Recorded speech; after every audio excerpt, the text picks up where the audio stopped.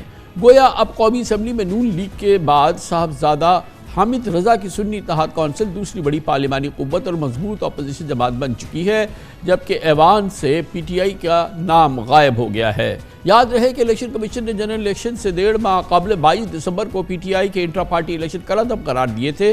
اس سے بلے کا انتخاب واپس لے لیا تھا اور جس کے بعد پشاور ہائی کورٹ اور سپریم کورٹ پر عدالتی کارروائیاں ہوئیں، مگر PTI کو نہ اس کا انتخابی نشان بلہ ملا اور نہ الیکشن کمیشن نے انٹرا پارٹی الیکشن مانے اور نہ ہی مخصوص نشستیں مل سکی، بلکہ بظاہر PTI اپنے نام پاکستان تحریک انصاف سے بھی محروم کر دی گئی۔ ناقدین کا الزام ہے کہ الیکشن کمیشن نے PTI کو ٹھکانے لگانے میں کوئی کسر نہیں چھوڑی، لیکن گمان یہ بھی ہے کہ PTI کے وکلاء نے بھی قانونی غفلت کا کوئی موقع جانے نہیں دیا۔ کہا جاتا ہے کہ PTI کو اگر اپنے پارٹی آئین اس کی توفیق ہوتی یا وہ اپنے آئین کے مطابق انٹرا پارٹی الیکشن کرا لیتی، نہ وہ پارٹی حیثیت سے محروم ہوتی اور نہ ہی اس کو قومی اسمبلی کی 23 اور صوبائی اسمبلی کی 55 مخصوص نشستوں سے ہاتھ دھونے پڑتے۔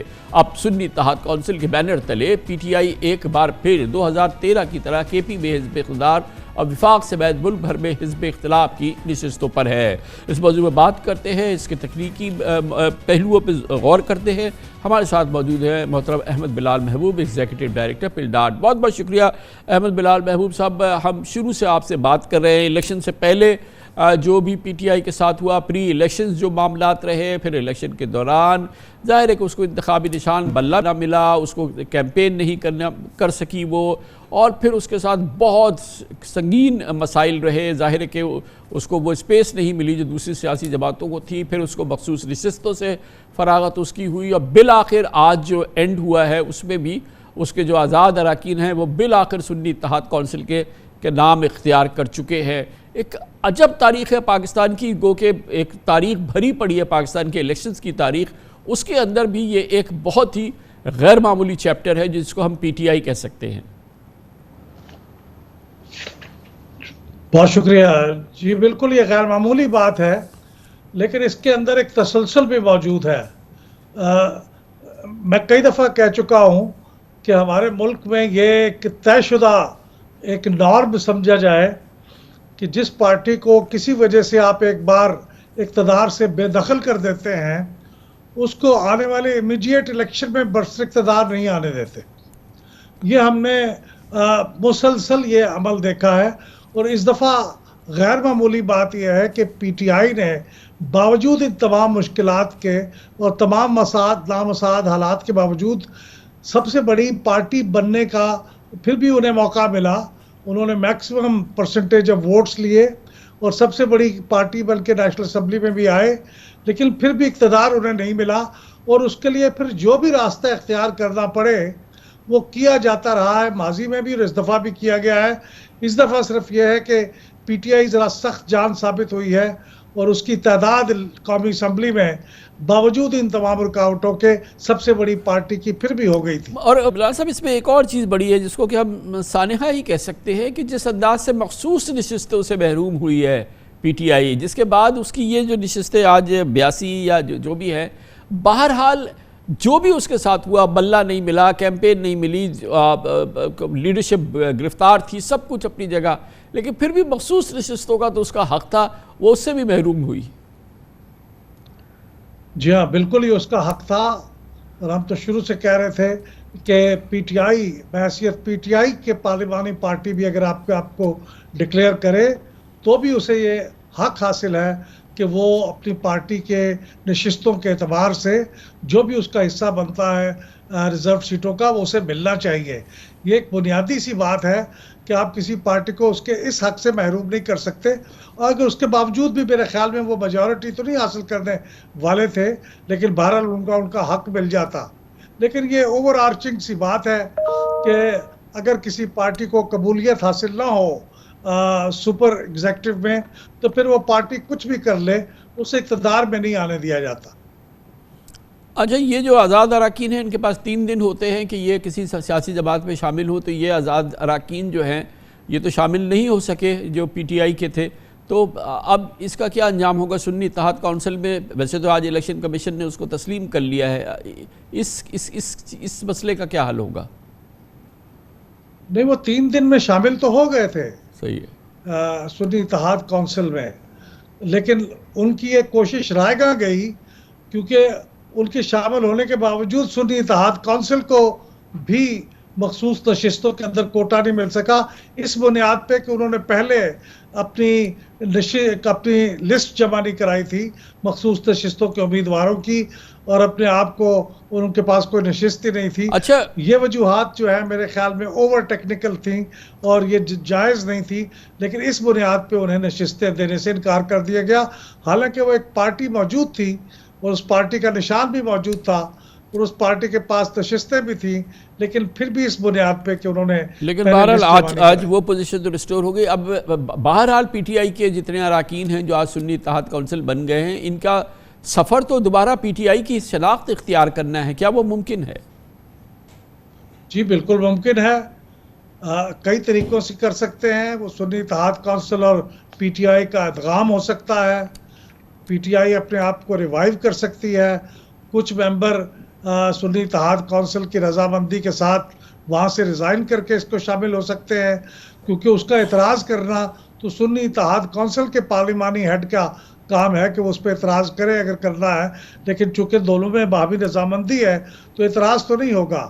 تو پی ٹی آئی جس وقت بھی اس کے حالات اس کو اجازت دیں، یعنی ان کے جو سمبل ہے وہ ریوائیو ہو جائے اور وہ ان کے انتخابات کو قبولیت حاصل ہو جائے الیکشن کمیشن سے، تو وہ فوراً اپنے آپ کو ریوائیو کر سکتے ہیں اور یہ لوگ واپس پی ٹی آئی میں آ سکتے ہیں۔ بہت بہت شکریہ جناب احمد بلال محبوب ہمارے ساتھ موجود تھے۔ اب اس موضوع کا ایک سیاسی نقطہ نظر سے تجزیہ کرتے ہیں۔ ہمارے ساتھ پاکستان کے نامور سینئر صحافی، نیوز اینالسٹ اور اینکر جناب محمد مالک موجود ہیں۔ بہت بہت شکریہ محمد مالک صاحب۔ بڑا زبردست ایک ہم نے ٹاپسی ٹروی یا ایک ایسی سچویشن دیکھی کہ ایک رولر کوسٹر ہے جو پی ٹی آئی بیٹھی رہی ہے، جس پہ جب سے کہ الیکشن کا اعلان ہوا ہے اس سے پہلے بھی جو اس کا سفر رہا ہے، جس میں کہ ظاہر ہے کہ اس کو بلہ نہیں ملا، اس کو انتخابی نشان نہیں ملی، اس کو کیمپین نہیں ملی، اس کے لیڈرز گرفتار رہے، اس کے بعد بڑی بھاری تعداد میں وہ لوگ الیکشن بھی جیتے، مگر اس کے بعد بھی جو ہے ان کو مخصوص نشستیں نہیں ملی اور یہ سب کچھ ہوا۔ مگر آج جو ہے وہ حیثیت جو وہ اختیار کرنا پہلے دن چاہ رہے تھے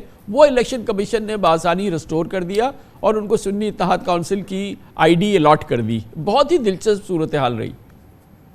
ہاں، لیکن کامران آپ یہ دیکھیے کہ میننگ فل ریلیف ملتی ہے کہ نہیں ملتی، بلا ملا نہیں ملا، پی ٹی آئی کی اپنی حیثیت کا کیا ہے؟ ابھی تو مانگے تانگے کے اوپر ان کو چلا رہے ہیں نا، سیکنڈ بیسٹ آپشن ان کے پاس ہے، ابھی ان کے پاس فرسٹ آپشن نہیں ان کو ابھی بھی دیا گیا۔ دیکھیے وہ انگریزی میں کہتے ہیں نو ہولڈز بارڈ، اب یہ اسٹیبلشمنٹ کا اور عمران خان کے درمیان میں نو ہولڈز بارڈ اب کانفلکٹ چل رہا ہے، دونوں طرف سے کوئی اب لحاظ نہیں ہے، دونوں طرف سے کوئی لیوے نہیں مل رہا کسی کو۔ اب آئدر اور کی طرف ہم بہت تیزی سے جا چکے ہیں، پہلے میں کہنے لگا تھا کہ جا رہے ہیں، آئی تھنک جا چکے ہیں۔ پچھلے دنوں آپ نے دیکھا کہ چیز جو جس لیول میں باتیں چلی گئی تھیں، ابھی میرا خیال ہے تھوڑا سا انڈائریکٹ جو بینیفٹ مل رہا ہے خان صاحب کو یا پی ٹی آئی کو انڈائریکٹلی، وہ جو ہمیں کانفلکٹ بڑھتا ہوا نظر آ رہا ہے بٹوین جوڈیشری اور ایگزیکٹو کو بھلے آپ گورنمنٹ میں روک لیں یا اسٹیبلشمنٹ کو شامل کر لیجئے، تو وہ اس کا ایک انڈائریکٹ بینیفٹ آ رہا ہے جو اس وقت ججز کا پش بیک آ رہا ہے۔ جیسے پچھلے دنوں آپ نے دیکھا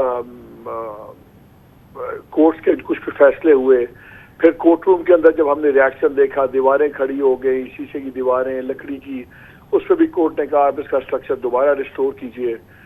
ملاقاتوں کی فیملی کے اوپر اگین کورٹ کی ریلیف تھی، تو ان چیزوں سے لوگوں کا خیال تھا کہ شاید کوئی بیہائنڈ دا سینز بات چیت چل رہی ہے جس کی وجہ سے ہمیں کنسیشن نظر آ رہی ہیں۔ میرا تب بھی اصرار تھا کہ بیہائنڈ دا سینز کوئی بات چیت نہیں چل رہی، اور میرا ابھی بھی یہ یقین ہے، انالیسس ہے کہ جب تک عمران خان کو رکھا جا سکے گا اندر جیل کے اندر، تب تک نیگوسیشنز نہیں ہوں گی۔ جب اسٹیبلشمنٹ کے پاس لیگل آپشنز ختم ہونے شروع ہوں گے اور ان کو یہ لگے گا کہ اب یہ اور نہیں رکھا جا سکتا اور بیلز رک نہیں سکتی، وہ نہیں،